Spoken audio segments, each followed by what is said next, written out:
যুক্তরাষ্ট্র ও ইরান শান্তি আলোচনার কেন্দ্রবিন্দুতে পরিণত হয়েছে লেবানন যুদ্ধ। দক্ষিণ বৈরুতে ইসরায়েলি হামলা নিয়ে ইরানের সঙ্গে সৃষ্ট জটিলতা শেষ হয়েছে বলে এবিসি নিউজকে জানিয়েছেন ডোনাল্ড ট্রাম্প। এছাড়া এক সপ্তাহের মধ্যে সম্ভাব্য শান্তি চুক্তি হবে বলে তিনি আশাবাদ ব্যক্ত করেছেন।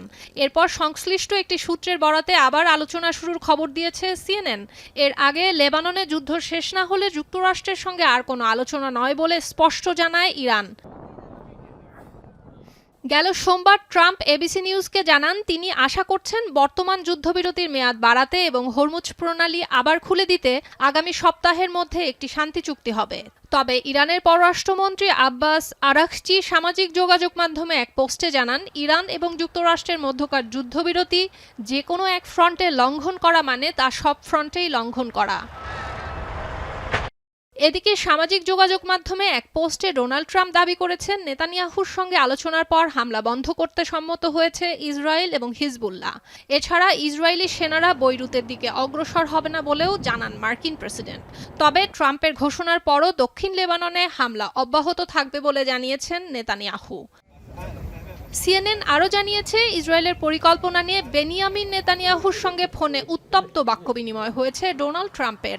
সংশ্লিষ্ট দুটি সূত্র সিএনএনকে জানায়, লেবাননের সামরিক অভিযানের পরিকল্পনা কমিয়ে আনতে ইসরায়েলি নেতাকে চাপ দিচ্ছেন ট্রাম্প।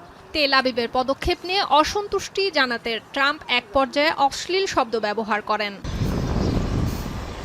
অন্যদিকে ওয়াশিংটনে অবস্থিত লেবাননের দূতাবাস জানায়, ট্রাম্পের মধ্যস্থতায় ইসরায়েলের সঙ্গে যুদ্ধবিরতি প্রস্তাবে সম্মত হয়েছে ইরান সমর্থিত বিদ্রোহী গোষ্ঠী হিজবুল্লাহ।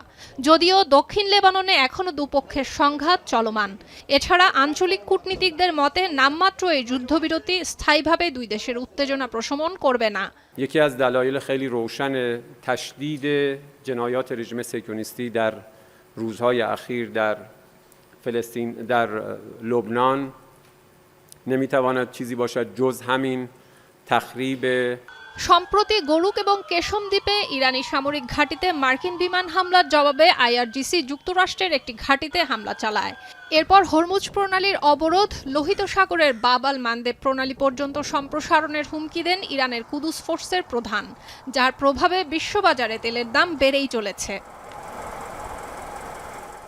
এদিকে ইরান যুদ্ধ শুরুর পর থেকে সৃষ্ট সরবরাহ সংকট নিরসনে যুক্তরাষ্ট্রের জরুরি মজুদ থেকে ইতোমধ্যে প্রায় 58 মিলিয়ন ব্যারেল তেল বাজারে ছেড়েছে ট্রাম্প প্রশাসন।